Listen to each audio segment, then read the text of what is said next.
Sige. Para magsimula, gumawa ka ng ilang itlog. Madali. Oh, tingnan mo! Kaya kong palakihin ang mga bagay. Kaya kong magluto ng pritong itlog. Bukod dito, alam ko kung paano ito gawing mas maganda at nakakaaki. Yaw! Para gawin ito, gagamitin ko ang espesyal na hulma. Ang itlog ko ay magkakaroon ng anyo ng mukha ng kuneho. Sa tingin ko, susubukan kong gamitin ang magnifier ko sa itlog. Tingnan mo. Sandali. Liliit pa ito. Kakaiba. Mukhang pinindot ko ang maling button. Subukan natin ulit. Ha, gumagana. Oh, Sigurado ka bang kaya mong kainin ito? siyempre. Ito ay isang tunay na siyentipikong tagumpay. Mga babae, huwag kayong makialam. Gagawa ako ng malalaking pritong itlog mula sa malaking itlog na ito. Ayan na. Ang galing nito. Hindi pa ako nakakita ng ganito kalaki. Well, lilipat na ako sa aking obra maestrang pagluluto. Sa simula, ang mga itlog ay kailangang basagin sa mga espesyal na hulma. Pagkatapos, ilagay natin ito sa kumukulong tubig. Susunod, isang avocado. Kailangan itong ihiwain at gawing puri. Ito ay guacamole. Kailangan itong ipahid sa toast. Oh, tingnan mo. Napakaganda. Ilang labanos sa ibabaw at handa na ang almusal. Ang unang higanting itlog sa mundo? Oh, tingnan mo kung gaano ito kabongga. At may ketchup. Pero sa akin ang pinakamatamis. Tingnan mo! Mukha itong kuneho. Kawili-wili. Wow! Pinaghalong itlog sa anyo ng kuneho. Hindi lang maganda, kundi masarap din. Jane, mahusay ang ginagawa mo at ano ang meron kay Emma para sa akin? Mukhang kakaiba ang kanyang sandwich. At punong-puno ito ng berdeng gisantes. Ah, ito ay isang abokado. Ayoko nito. Professor John, ikaw na lang ang pag-asa ko. Sobrang simple siguro. Pero nakagawa ako ng siyentipikong tuklas. Jane, binabati kita. Mukhang may inihanda si Leo para sa atin. Tama. Ngayong pagkakataon, ihanda mo ako ng salad. Madali lang. Magagawa ito. Isang salad? Madali lang. Siyempre, mas mabuting maghanda ng salad na may sariwang gulay. Bakit hindi ko ito palaguin ngayon? Para gawin ito, gagamitin ko ang aking experimental farm. Ang mahalaga ay maingat na diligan ng mga binhi. Professor John, sa tingin ko may mali sa ginagawa mo. Oh, tama. Kailangan kong punasan agad ang baha na ito. Ayoko na mapuno ng maruming tubig ang aking salad. Oh, nagawa ko. Oh, tingnan mo! Mayroon akong salad dito. Panahon na para hiwain ito. Sunod! Isang loaf ang gagamitin. Kailangan ko ng tinapay at ilang beans. At isang figura ng dinosaur upang palamutian ang aking salad. Tingnan mo! Talagang astig ito. Parang isang installation. Tama. Ngayon, susunod na sa aking salad. Kumuha tayo ng pipino at ilang paminta, ilang sibuyas at ilagay ang lahat sa plato. Gagawin kong salad na parang cute na aso. Tingnan mo kung gaano ito kaganda. Napakaganda! Hindi mo man lang naisip ang tungkol sa mga sarsa. Maasim na cream. Perpekto ito para sa aking salad. Susunod, ilang itim na tinapay. Ito ang kakatawan sa lupa. Ngayon, gagawa ako ng magagandang bulaklak mula sa mga gulay, ilang labanos at iba pang gulay. Tingnan mo kung gaano kaganda ang kinalabasan.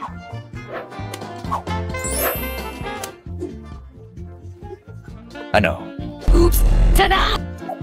Simulan natin sa'yo, Professor! Napakasarap ng dinosaur. Gawa ito Ang sa galing! tsokolate. Subukan natin ang iba pa. Ew, Beans? Walang may gusto niyan. Nakakadirire. Oh! Ginagawa ko! Oh, wala kang naiintindihan. Jane, ang cute ng aso mo at hindi naman masama ang salad. Sinubukan ko? Ngayon, panahon na para sa isang obra maestra sa pagluluto mula kay Emma. Mayroon siyang isang buong hardin na salad ng gulay. Tingnan natin. Oh, ang itim na tinapay ay hindi mukhang lupa, kaya hindi, si Jane ang panalo.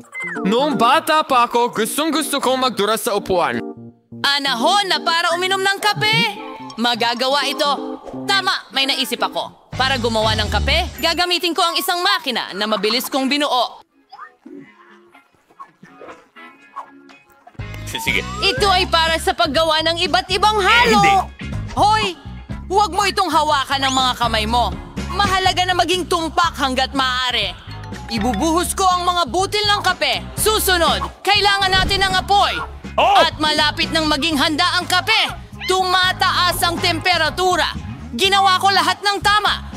Hoy, tingnan mo. Umaagos na ang kape. Ipapakilala ko si Leo sa siyentipikong kape sa lalong madaling panahon. Una sa lahat, ang kape ay dapat masarap. Gumamit tayo ng ilang niyog, mas eksakto, ilang gatas ng niyog at ilang piraso ng niyog. Ilalagay ko sila sa blender at natural na gatas ng niyog ay handa na. Ngayon, gagamit ng puting tsokolate. Kailangan itong ilagay sa gatas at tunawin doon. Astig! Nag-grate din ako ng tsokolate at ibuhos natin ito sa baso. Pwede nating budburan ng mas maraming tsokolate sa taas at ilang berries. Magiging kahanga-hanga ito. Wow. Oh, Pero ito ay hindi kape. Dapat maitim ang kape. Kaya, hindi tayo pwedeng walang tsokolate dito. Bakit hindi natin ibuhos ang mainit na gatas sa bola ng tsokolate? Mas kamukha nitong kape. Perpekto! Oo. Panahon na para piliin ang nagwagi? tada! Ano na naman ang ginawa ng profesor ngayon? Ang mapait nito. Hindi, ayoko nito. Mukhang ang pagluluto ay hindi para sa akin. At ano ang niluto ni Emma? Hindi masama. Ano yon, isang berry? Oh, Hindi masarap kahit kaunti. Jane, sa'yo na ang pag-asa namin. Sobrang sarap niyan. Maraming salamat. Binabati kita sa isa na namang tagumpay. Ako ay isang tunay na chef. Hurra! Diyos ko po. ang daming produkto. At napakagaling niyan. Sigurado akong makakapagluto ka ng isang bagay para sa akin gamit niyan. At higit pa, isang pasta. Bueno! Sulit subukan. Nagtataka ako kung saan magsisimula. Siguro spaghetti ang pipiliin ko. Sa tingin ko kailangan ilagay sa tubig. Ayos na. Ano? Pero bakit hindi kasya? Susubukan kong gawin ito gamit ang kutsara. May naisip ako. Kailangan ng ibang paraan. Hahatiin ko na lang ang spaghetti sa dalawa. Kawawang Jane, napaka-incompetent mo. Dapat mas binigyan kita ng pansin. Kailangan mo kunin ang spaghetti, ilagay ito ng maingat sa mainit na tubig, at maghintay ng kaunti hanggang lumambot at ilubog ng tuluyan sa kawali. Ala, hindi mo labas turuan ng isang babae. Kailangan niyang kumuha ng halimbawa mula sa mga profesional. Ano? Ngayon, magluluto tayo ng homemade na pansit. Mas masarap ang mga ito kaysa sa mga nabibili sa tindahan. Para dito, kakailanganin ko ng premium na harina, isang itlog, at kaunting asin. Masahin ko ito ng maayos at handa na ang masa. Gusto kong kulayan ito ng itim at para dito, gagamit ako ng tinta ng pusit. Ito ay ganap na ligtas. Kailangan lang ng ilang patak. At ngayon, hahaluin natin ang masa at hayaan itong magpahinga ng kaunti sa ilalim ng foil. Hindi ako musmurahan kung may sapat kang oras para lutuin ang putaheng ito. Nasa ilalim ng kontrol ko ang lahat. Panahon na para i-roll ang masa. Ito ang pinakamahirap na trabaho, pero kaya ko ito. At ngayon, kukuha ko ng espesyal na kutsilyo at puputulin ang masa sa mga guhit. Tingnan mo kung gaano ito kalambot. Sigurado akong lalabas na napakasarap ng aking lutong ulam. Pinapahiran ko ng harina ang kwarta. Ayan, tapos na. Pwede mo nang ilagay ito. Ihuhulog ko ito sa kumukulong tubig, ihalo at maghintay. Ang pangunahing bagay ay huwag hayaang magdikit-dikit ang pasta. Ngayon, pwede mo na itong ilagay sa plato. At ngayon, ihahanda ko ang pampalasa. Sa aking palagay, mahusay ang pagkapares ng seafood at pasta. Magpiprito lang ako ng mga maliliit na pugita. Mukha itong medyo kakaiba. Hindi mo ito maintindihan. Ito ay mataas na lutuin. Idadagdag ko ang sarsa na ito. At tapos na. Siguradong ma-appreciate ito ni Bobby. Oh! Sa tingin ko, mas gusto ng anak ko ang ketchup. Ne, saruan tilgawa mo. Sinusubukan kong kunin ang spaghetti mula sa kawali. Mukhang hindi ito pasta. Parang nagkaroon ako ng pasta casserole. Sa tingin ko, mas mabuting itapon na lang ito. May naisip akong ideya. Kukuha ako ng noodles na insik. Lagi itong gusto ni Bobby. Bubuksan ko ito, magdadagdag ng pampalasa, at magbubuhos ng kumukulong tubig. Ganyan ko ito gustong lutuin. Mukhang kawawa. At sa palagay ko, medyo maganda. Hurra! Grabe, ang daming putahe. Nalilibang ang mga mata ko. Hindi ko alam kung saan magsisimula. Ayoko ng mga pugita. Nakakatakot sila. Pero gusto ko ang pasta na may ketchup. Mahal ko ang sarsa na ito. Sa tingin ko si Granny ang gumawa nito. Ang Chinese noodles ay kaaya-ayang sorpresa. Lagi ko itong nagustuhan. Oh, hindi. Masyado silang maanghang. Hindi. Sa totoo lang, medyo masarap ito.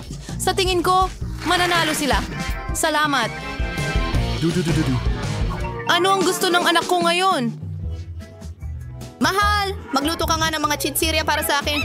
Kahit ano ang sabihin mo, bata. Wala akong ideya kung ano ang gagawin. Huwag maalagi, Jane.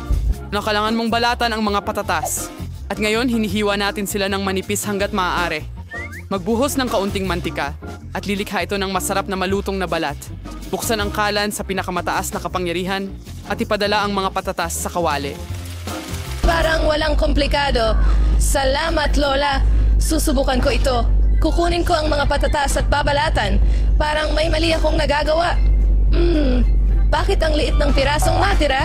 Kahit na, sa tingin ko hindi nito maapektuhan ang lasa. Kaya, ngayon pwede na nating ibuhos ang langis. Buksan ko ang kalan at ilalagay ang mga patatas. Wag! Jane, wag mong gawin ito. Aray! Mainit! Paano nga ba dapat ang langis? So, kailan ka singizet someng? Liz, makikip ka. Di ka marunong magluto. Halik ka na. Makikita mo, magiging maayos ito. Jane, dahil sa'yo, na-distract ako at munti ko nang makalimutan ang aking niluluto. Magiging espesyal na naman ang aking lutuin. Gagawin natin ito gamit ang tortillas. Salamat dito. Magiging mas malutong at masarap pa sila. Sinusubo ko ang hiniwang tortillas sa mainit na langis. Tingnan mo kung paano ito umuusok. Yun ang kailangan mo. Tapos na, makukuha mo na. Parang totoong nachos. Kailangan lang ng mga pampalasa, pero aayusin ko yan. Una, kailangan mong ihain ang ulam. Isa kayo sa mentos tarumpires sa inong itim na plato. Sa halip na pampalasa, kukuha ako ng kaunting keso. Sir, kung pinagumagos, pakihirap higrin ng sarili at hindi tikman. Idaragdag ko ang ilang gulay para sa dekorasyon at iyon na. Oo, munti ko nang makalimutan. Kailangan ko rin ng katas ng dayap. Magpapating ka dito sa lasa nito. Tingnan mo kung gaano ito kaperpekto. Ilalagay ko ito sa plato. Wow! Hindi ko rin tatanggihan ng ganitong ulam. Pero mukhang hindi maganda ang patatas ko. Kailangan ko bang itapon ulit ang lahat? Teka, may naisip ako. Kailangan mong magdagdag ng mga pampalasa. Tatakpan nila ang lahat ng kapintasan. Ilalagay ko ang mga patatas sa isang mangkok at tataktakan ng marami sa ibabaw. Mukhang mas gumanda na. Hahaluin ko ito at iyon ay naging masaya. Ilagay natin ito sa plato. Nakakita kung ginagawa niyo ang lahat ng makakaya niyo. Bon appetit, Bobby. Subukan mo. Sa gayon, sisimulan ko ito. Gaano karaming pampalasa? Hindi ko gusto ito. Mas mukhang maganda ang dish na ito. Sige. Oh, anong nakikita ko? Nachos? Sa totoo lang, hindi ko ito inaasahan. Oh, ito ay cheese sauce. Ayoko nito, kaya ang panggitna ang panalo. Ang anak ko! Wow! Ito ay mga totoong cake. Tama yan, Jane. Gamitin mo ang mga ito para gumawa ng cake para sa akin. Wow! Gusto ko nang magsimula sa negosyo agad-agad. Wala akong duda kasi ikaw pa rin ang aking matamis na kinagigiliwan. Kaya mahusay si Lola sa paggawa ng kahit anong panghimagas. Ang puting sponge cake ay pinakamahusay na pinagsasama sa buttercream. Gaya ng nakikita mo, mukhang masarap na ang pagkain ko. Tapos na ang pangunahing bahagi ng trabaho. Kailangan mong maayos na pakinisin ang cream. At ngayon ay papalamutian ko ang aking cake gamit ang mga chocolate bar. Mahal yun ni Bobby. Ano pa ang idadagdag ko? May naisip ako. Itong mga maselang candies. Mukhang perpekto. Wala ka nang maiisip na mas maganda. Maglalagay ako ng matingkad na accent sa pamamagitan ng Skittles. Ayan, ang huling candy. Hindi ba't kahanga-hanga iyon?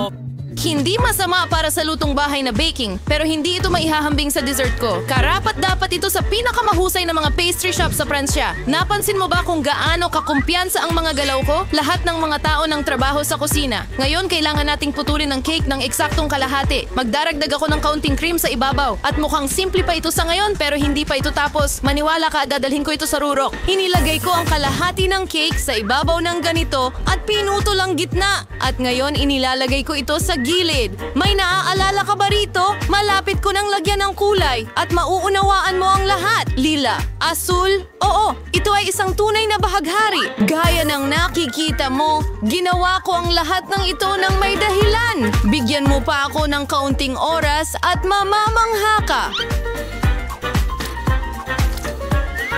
Emma, nakaisip ka na naman ng kalokohan gaya ng dati. Aminin mo, naiinggit ka lang sa akin. Tingnan mo kung gaano kapino ang cream. Talagang kaya-aya. Nakatingin lang ako at tuluyang nakalimutan ang tungkol sa aking cake. Kailangan kong tapusin agad. Mukhang medyo kakaiba ito. Paano ko ito maaayos? May naisip ako. Sulit subukan kasi hindi na rin naman ito magiging mas masama pa. Hindi ko maintindihan bakit kailangan mo ito sa ibabaw. Iyan ay isang lihim. Makikita mo ang lahat. Gusto mo ba ito? Wow, talagang hindi inaasahan. Sana magustuhan ito ni Bobby. Aking anikhada na ang lahat.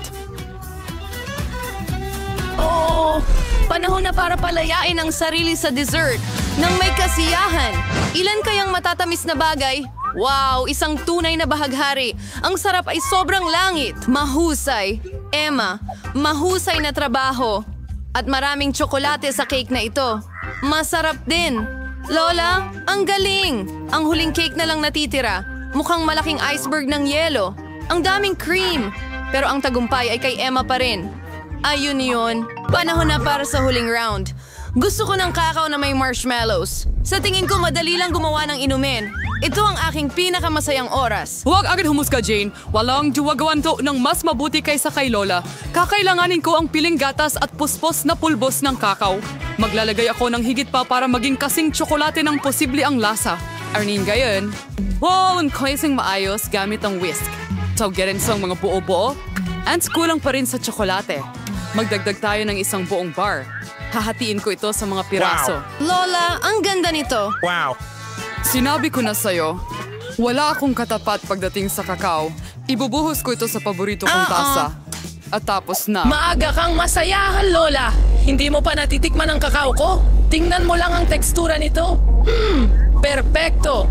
At walang gatas. Puro cream lang. Kailangan kong ihalo ito ng maayos gamit ang mixer para makakuha ng banayad na bula. At ngayon, ilalagay ko na ito sa ibabaw. Ooh. Oh. Halos makalimutan ko ang marshmallows at kaunting tsokolating sarsa sa ibabaw. Wow, namin ko kahanga-hanga ito. Maniwala ka, kahit ako kaya kong lutuin ito. Parang may kulang. Tama, whipped cream. Kailangan pa nating magdagdag. Magugustuhan ito ni Bobby. Paano kaya kung maglagay rin tayo ng Oreos? Sa tingin ko masarap kapag kumakagat. Kaunting candy hindi rin makakasama. Waffle tubes, chocolate syrup, at sprinkles para maganda. Perpekto. Tapos na ito. Magpakasasa ka, Bobby. Wow. Hindi masama, hindi masama. Patuloy mo akong pinapasaya. Oh, napakaraming candy sa itaas. Pwede kang uminom at magmerienda ng sabay, tamang balanse, pero hindi ako hihinto. Oh, Lola, tasa mo ito.